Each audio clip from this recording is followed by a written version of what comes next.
Os números da pandemia seguem aumentando. As festas de fim de ano devem, inclusive, fazer crescer os casos.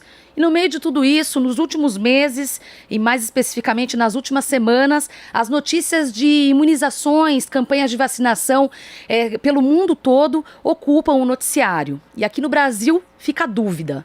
Entre Coronavac e AstraZeneca, o que fica muito evidente é o debate político, o processo de politização das campanhas de vacinação. E quem mais perde com tudo isso, claro, somos nós, a população.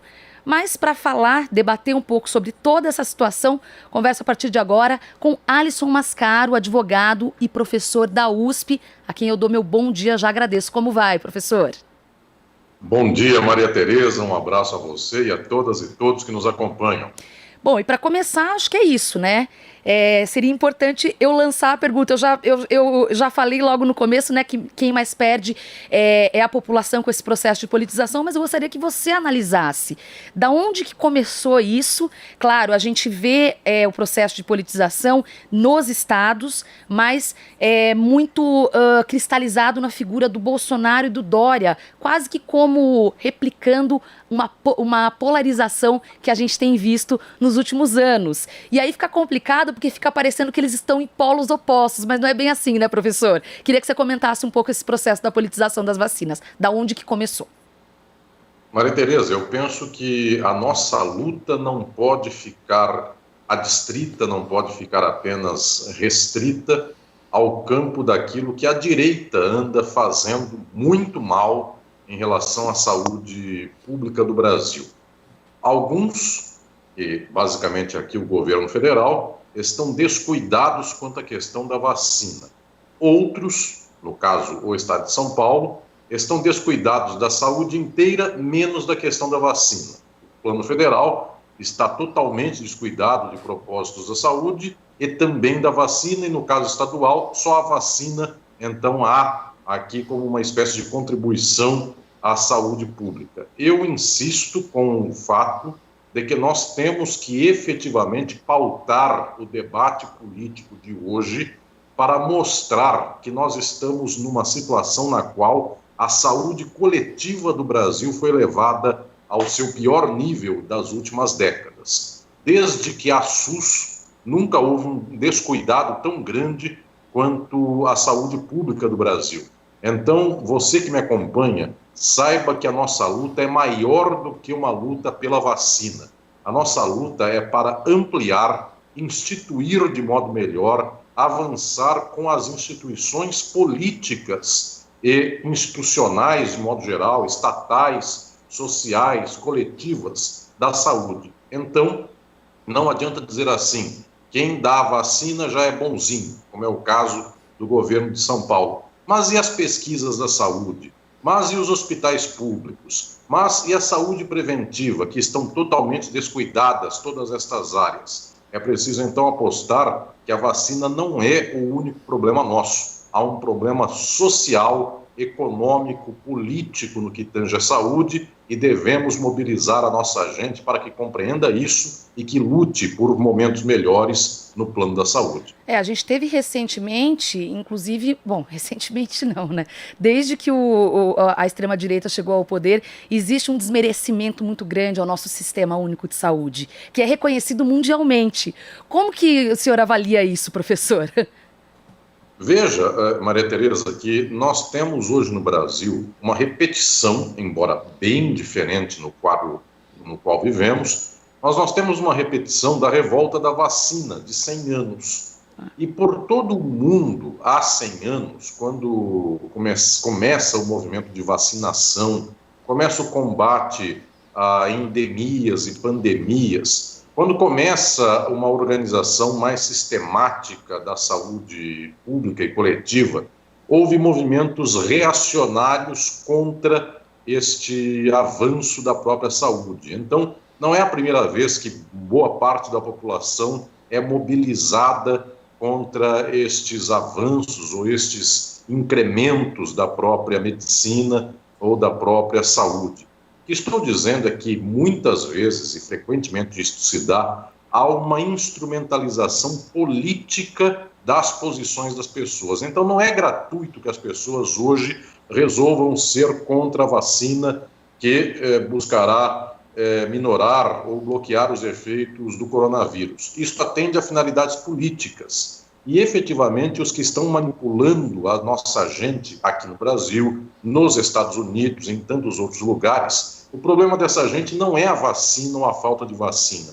O problema é manter o gado. O problema é manter pessoas que se mobilizam mediante qualquer argumento em favor dos interesses deles. Então, se pessoas que podem ver os outros morrerem, entes queridos morrerem, ou eles próprios podem morrer, se pessoas não conseguem pensar em favor do interesse próprio no que tange a vacina, que dirá para outras questões. Então, se politicamente nós conseguimos mobilizar as massas para não quererem vacina, nós conseguimos então mobilizar as massas para quebrar a economia, para quebrar os direitos sociais, para quebrar a previdência social, para destruir uma série de instituições públicas, e com isto as pessoas então são esta espécie de massa de manobra, ou seja, o caso da vacina é um modelo de como fazer com que as pessoas sejam orientadas ideologicamente mediante um controle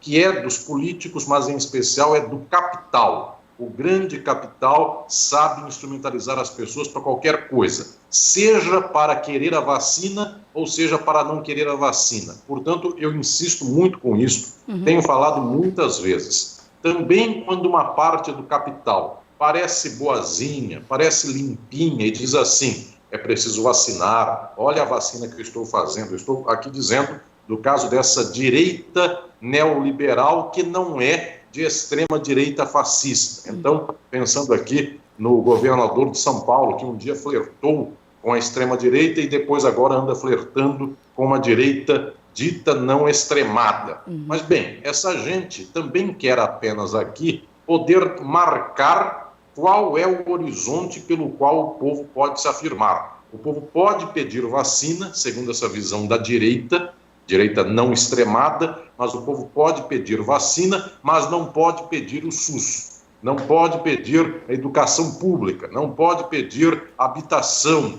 Então nós estamos vendo onde está o debate de hoje. Estão tentando delimitar qual a caixinha aonde manipularão o povo, seja contra a vacina, seja a favor da vacina, mas contra o SUS. Então eu quero dizer com muita clareza, é preciso que nós mobilizemos a nossa gente, a nossa população, para mais do que estão dando no presente momento. Não é só a vacina sem o SUS, é a vacina com o SUS. Só que é a vacina com o SUS e a educação, porque não dá para termos um povo tão deseducado a ponto de não querer vacina, a ponto de não querer saúde pública. Mas, para que o povo seja educado, é preciso também a democratização dos meios de comunicação, porque a educação não é só a escola. Tem muita gente que já foi para a escola, que tem a informação até da universidade e é contra a vacina, porque essa gente é mobilizada pelos meios de comunicação, pela internet, pelo rádio, que não é a Rádio Brasil Atual, mas são as rádios majoritárias, televisões, outros mais, e toda essa gente manipula a nossa população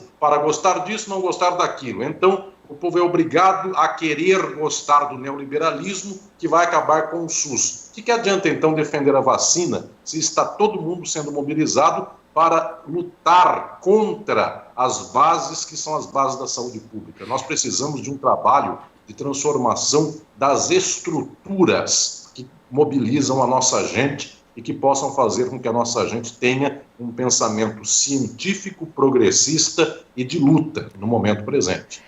Bom, para encerrar, queria fazer uma pergunta meio filosófica, constitucional, sei lá, professor. Eu estava te ouvindo falar, tem algo que tem mexido muito comigo, a questão da deturpação de alguns conceitos, por exemplo, de liberdade, né? Então, essas pessoas negacionistas contra a vacina que você muito bem mencionou, explicou agora, elas usam o conceito deturpado de liberdade, da liberdade de escolha, né? E aí, então, eu queria que você falasse um pouco dessa deturpação, onde aconteceu essa distopia na sua leitura? Na verdade, não é uma distopia. Na verdade, isso é um modelo muito bem desejado. Então, é uma utopia neoliberal. É uma utopia do capital.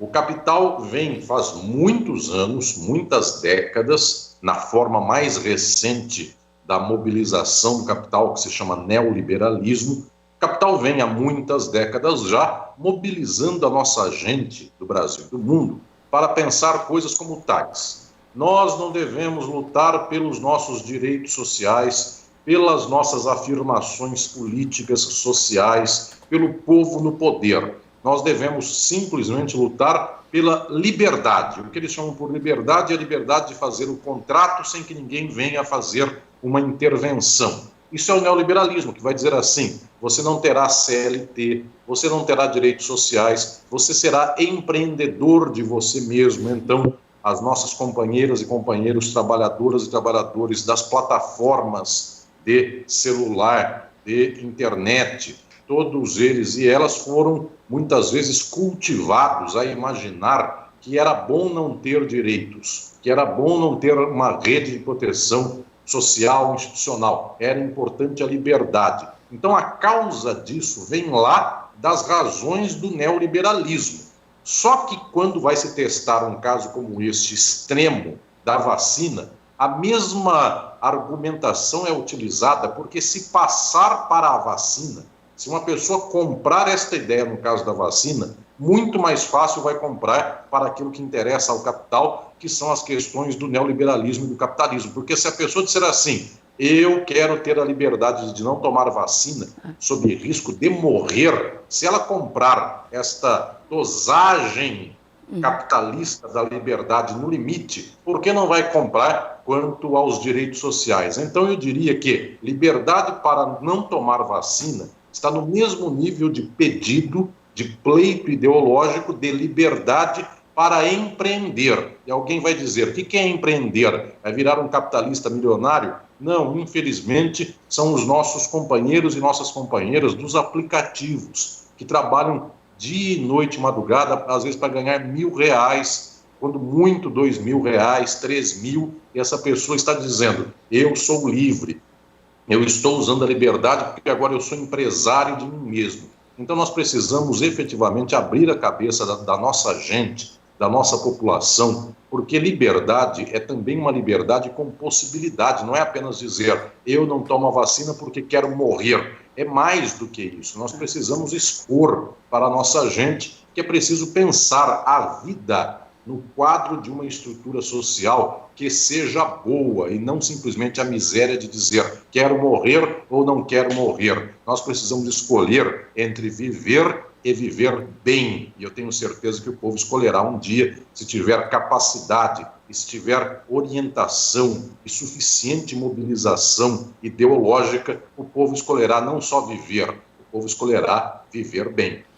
E com isso, com essa excelente mensagem, encerro a entrevista com o jurista e professor da USP, Alisson Mascaro, a quem eu agradeço muito. Muito obrigada pela excelente participação e um bom 2021 de muita luta e esperança. Obrigado, Maria Tereza. Um abraço muito especial a você e a todas e todos. Um bom 2001 a todas e todos que nos acompanham. Valeu, até a próxima. Você está ouvindo Jornal Brasil Atual.